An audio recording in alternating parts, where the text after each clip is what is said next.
News today Tamil நேயர்களுக்கு வணக்கம். நான் லோகநாதன். இன்று நம்மோடு சிறப்பு விருந்தினராக கலந்து கொள்ள இருப்பவர் மதுரையிலிருந்து வழக்கறிஞர் மாரீஷ்குமார் நம்மோடு இணைகிறார். அவரிடம் சில கேள்விகளை முன்வைக்கலாம். சார் வணக்கம்.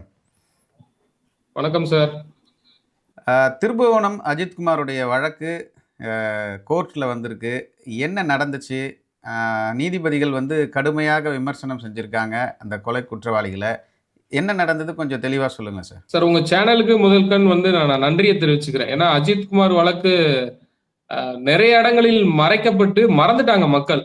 புது பிரச்சனைகள் வந்தோன்னா மறந்துட்டாங்க. ஆனா நீங்க அதை கண்டினியூவா ஃபாலோ பண்ணி இந்த வழக்கு சம்பந்தமா அடுத்தடுத்த அப்டேட்டை நீங்க போன்லயும் கலந்து ஆலோசித்து இந்த மாதிரி ஒரு நிகழ்ச்சி நடத்தல நான் ரொம்ப சந்தோஷப்படுறேன் ஒரு வழக்கறிஞரா.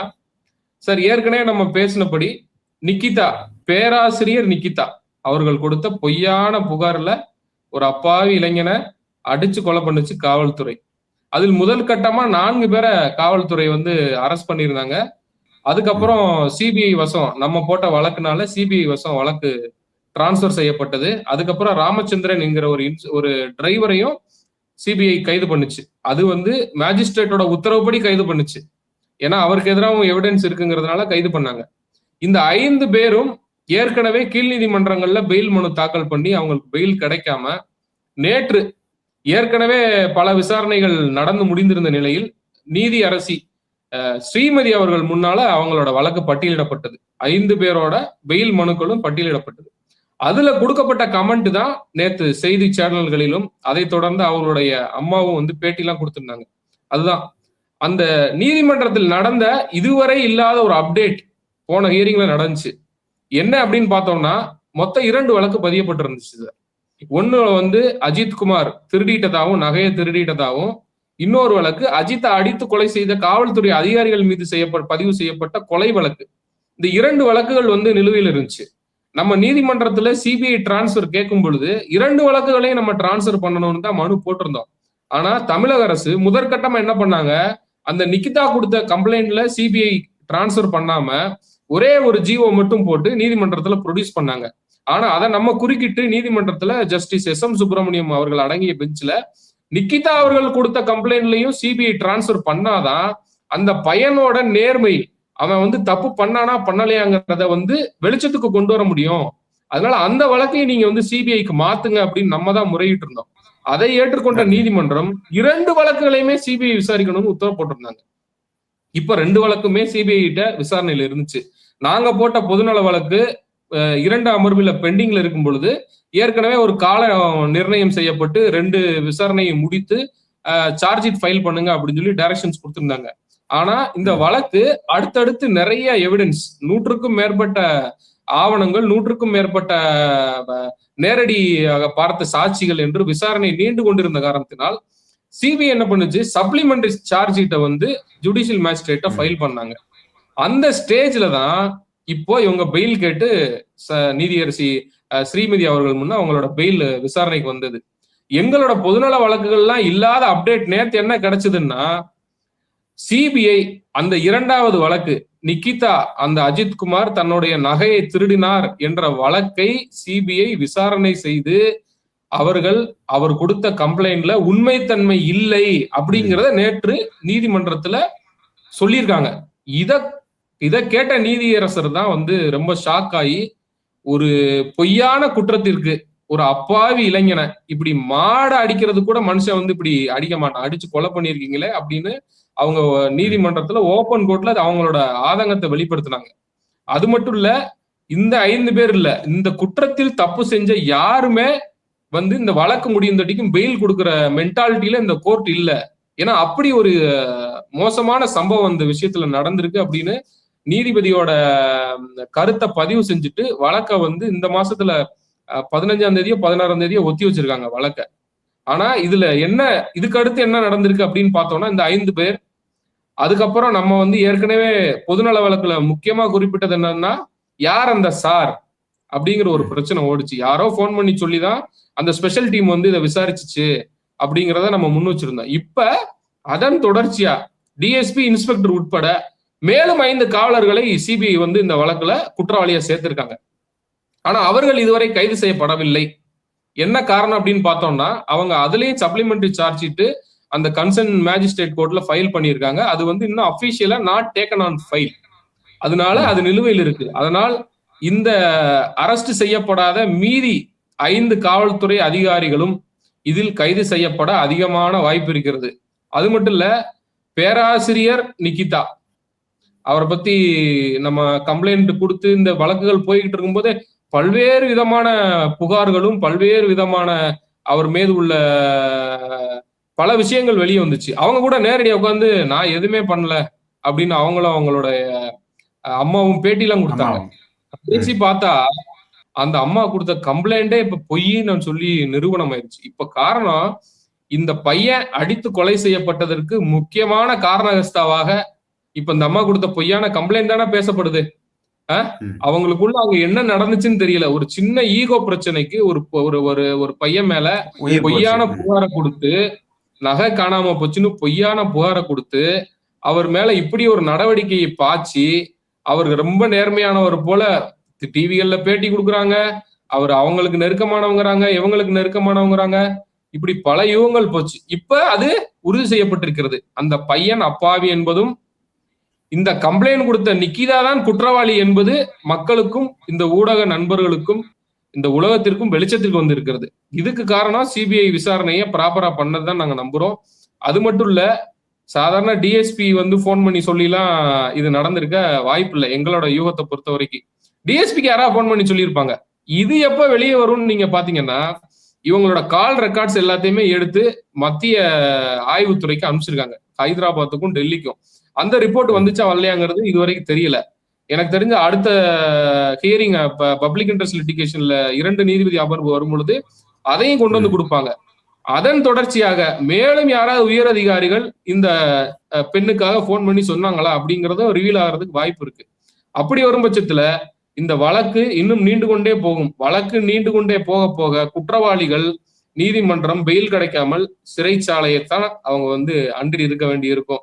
சரி, வழக்கு முடிஞ்சு உங்களுக்கு விடுதலை கிடைச்சிருமான்னு பார்த்தா பொதுமக்களுக்கும் தெரியும், ஊடக நண்பர்களாகிய உங்களுக்கும் தெரியும் இந்த வழக்கில் என்ன உத்தரவு வரப்போகிறதுங்கிறது இப்பயே நம்ம யூகிச்சிடலாம். ஏன்னா அவ்வளோ கொடுமைப்படுத்திருக்காங்க அந்த பையனை. அவ்வளோ காயங்கள், 40-50க்கு மேல அவங்களோட உடம்புல இருந்த காயங்கள், மிளகாப்பொடி யூஸ் பண்ணது, இந்த மாதிரி ஒரு டெரரிஸ்ட கூட மனிதாபிமானம் இல்லாம இந்தியாவில் ஹேண்டில் பண்ணுவாங்களாங்கிறது பெரிய ஆச்சரியக்குரியான ஒரு கேள்வி. ஆனா இந்த ஒரு குற்றத்தை வந்து வெளிக்கொண்டு வந்ததுல நாங்க போட்ட பொதுநல வழக்கு முன்னிருந்தது அப்படிங்கிறதுலயும் அந்த குடும்பத்திற்கு இழப்பீடு கிடைத்ததுகளையும் நாங்க எங்களுடைய முன்னெடுப்பு இருக்குங்கிறதுல நாங்க அதை வந்து ஒரு நல்ல முன்னெடுப்பா கருதுறோம். நிக்கிதா மீதான இந்த விசாரணை வந்து இது வரைக்கும் பெருசா போகல.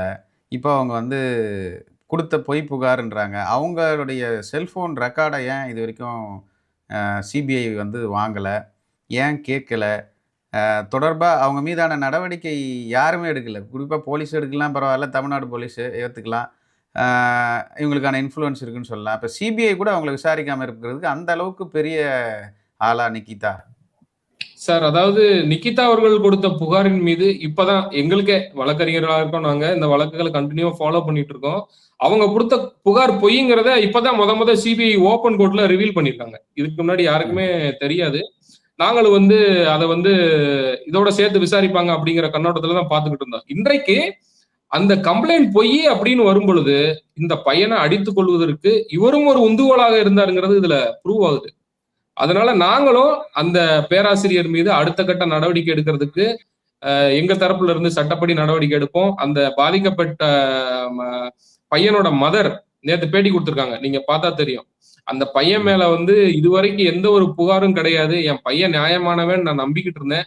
அதுக்கு சிபிஐ விசாரிச்சு இந்த இதுல வந்து அந்த கம்ப்ளைண்ட்டை க்ளோஸ் பண்ணதுல எனக்கு வந்து திருப்தி அப்படிங்கிற பேட்டி எல்லாம் கொடுத்துருக்காங்க. சோ இதுக்கப்புறம் என்ன ஆகும்னா, கண்டிப்பா பேராசிரியர் நிக்கிதா இதுக்கப்புறம் எஸ்கேப் ஆகவே முடியாது. உறுதியாக சிபிஐ அவர்கள் மீது இந்த வழக்கிலே கூட அவர் ஒரு குற்றவாளியாக சேர்க்கப்பட்டு இவரால் பாதிக்கப்பட்ட 10 போலீஸ் அதிகாரிகளுடன் இவரும் சிறைச்சாலை வசம் செல்வதற்கு அதிகமான வாய்ப்புகள் உள்ளது. அதை நிச்சயமாக சிபிஐ செய்யும் என்ற நம்பிக்கை வழக்கறிஞராக எனக்கு முழு நம்பிக்கை இருக்கிறது. அது உறுதியா நடக்கும். அது மட்டும் இல்ல, இப்ப தமிழ்நாடு அரசு கீழே உள்ள பேராசிரியரா தான் அவர் ஒரு காலேஜ்ல, எய்டட் காலேஜ்லயோ இல்ல வந்து இப்ப கவர்மெண்ட் காலேஜ்லயோ தான் ஒர்க் பண்றாங்க. சோ அந்த டிபார்ட்மெண்ட் வைஸ் அவங்க மேல வந்து ஆக்ஷன் எடுக்கிறதுக்கும் அதிகமான வாய்ப்பு இருக்கு. கண்டிப்பா அடுத்தடுத்த நாட்கள்ல நம்ம பேசும் பொழுது நம்ம பேசும்போது நிக்கிதா மீது கண்டிப்பான சட்ட நடவடிக்கை பாய்ந்திருக்கும். அவரும் சிறைச்சாலை செல்ல தயாராக இருந்துக்கிட வேண்டியதான். இனிமே சிம்பத்தி எல்லாம் ஒர்க் அவுட் ஆகாது.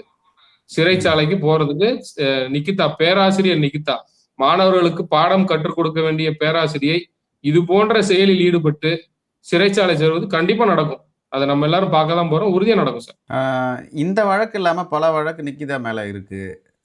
சரி, இதுல தான் நடவடிக்கை எடுக்கல, அந்த வழக்கையாவது நடவடிக்கை எடுக்கலான்னா பார்த்தா தமிழ்நாட்டுல ஒரு காவல்துறை அதிகாரி, நேர்மையான அதிகாரி கூட இல்லையா அப்படின்ற ஒரு கேள்வி இருக்குல்ல. அது கண்டிப்பா இருக்கு சார். நம்ம அதை போன தடவையே பேசணும்னு நினைக்கிறேன். திருமங்கலத்தில் கொடுக்கப்பட்ட புகார் தான் அது வேலை மோசடி புகார்.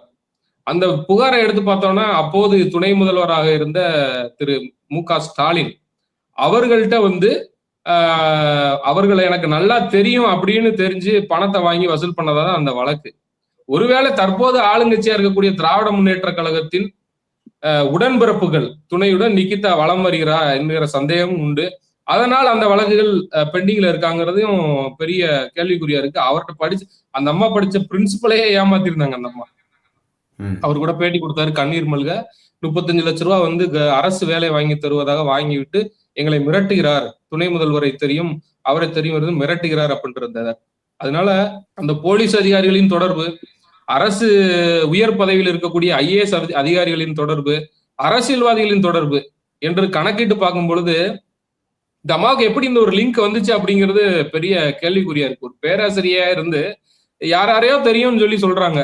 அப்போ இவங்க கண்டினியூவா இந்த திருட்டு தொழிலவே கண்டினியூவா செஞ்சு வந்தாங்களான்னு தெரியல.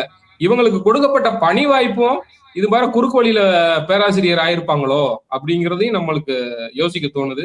ஆனா சட்டத்தின் பிடியில் எந்த ஆட்சி வந்தாலும் சரிதான், எந்த ஆட்சி திரும்ப திராவிட முன்னேற்ற கழகம் வருதா வரலையாங்கிறது 2வது கேள்வி. எந்த ஆட்சி வந்தாலும் இந்த நிக்கிதா கண்டிப்பாக தண்டனைக்கு உட்படுத்தப்படுவார். மதுரை வந்து உங்களுக்கு தெரிஞ்சிருக்கும், வரலாறு காலத்திலேயே வந்து கண்ணகி வந்து சிலம்புக்காக தீயை வைத்து எரித்த ஊர் மதுரை. அதே போல இந்த கோயில் இருக்கு இல்லையா, இந்த மடப்புறம் காளிங்கிறது மதுரையோட நீதி தேவதை அப்படின்னு சொல்லுவாங்க. எங்கேயாவது பொருள் காணாம போயிருச்சுன்னா அந்த கோயில்ல போய் காசை 2ஆ வெட்டி போட்டு நேர்ந்துகிட்டு வந்தா அந்த பொருள் கிடைச்சிருங்கிறது இந்த ஏரியாவோட மக்களோட ஐதீகம். அந்த கோவில்ல வச்சு நடந்த இந்த அநியாயத்துக்கு அந்த நீதி தேவதை கண்டிப்பா அந்த நிக்கிதாவுக்கு பாடம் புகட்டுவார் அப்படிங்கிறது வந்து மதுரை மக்களோட நம்பிக்கை. அந்த குடும்ப உறுப்பினர்களும் அதுல வந்து திருப்தி அடைவாங்கன்னு நான் நம்புறேன். இதே வேலை வாங்கி தருவதாக ஏமாற்றிய முன்னாள் அமைச்சர் செந்தில் பாலாஜி பிரசண்டா அமைச்சராக இருக்கும்போது கைது செய்யப்பட்டாங்க. ஆனால் ஒன்றுமே இல்லாத ஒரு சாதாரண ஒரு பேராசிரியர் இது வரைக்கும் கைது செய்யப்படல. இதுதான் இங்கே வந்து ஆச்சரியமா இருக்குது. உங்களுடைய பார்வை? சார் ஆச்சரியம், அதுதான் ஆச்சரியம். ஆனா அவருக்கு நடந்தது உச்ச நீதிமன்றத்தின் கிடுக்குப்பிடியால் அவருக்கு நெருக்கடியாச்சு. இவருக்கு உயர் நீதிமன்றத்தின் கிடுக்குப்பிடியால் கண்டிப்பா நெருக்கடி ஆகும். ஏன்னா இங்க இருக்கக்கூடிய பெயில் கோர்ட்டும் சரி, இல்ல அடுத்து வரக்கூடிய பப்ளிக் இன்ட்ரெஸ்ட் லிட்டிகேஷன் வரக்கூடிய அமர்வும் சரி, இந்த வழக்கை உன்னிப்பா கவனிச்சுட்டு இருக்காங்க. அதனால சட்டத்தின் பிடியில் காவல்துறை அதிகாரிகள் என்ன நெருக்கமா இருந்தாலும் சரி, உயர் அதிகாரிகள் என்ன நெருக்கமா இருந்தாலும் சரி, நீதித்துறையின் மீது ஒரு வழக்கறிஞரா பொதுமக்களா நீங்க நம்பிக்கை வைங்க, கண்டிப்பா வைங்க. அவங்க அது மேல் உறுதியா நல்ல ஒரு நடவடிக்கை எடுத்து இந்த வழக்கு நேர்மையான வரியில் உறுதியாக செல்லும் என்பதை நான் வலியுறுத்தி கூறுகிறேன். ஓகே சார், பல்வேறு விஷயங்களை குறிப்பாக நீதிமன்றத்தில் நடைபெற்ற இந்த வழக்கு பற்றிய முக்கிய தகவலை நியூஸ் டுடே தமிழுக்கு வழங்கியமைக்கு நன்றி. மற்றும் ஒரு நிகழ்ச்சியில் சந்திக்கலாம். வணக்கம் சார். நன்றி.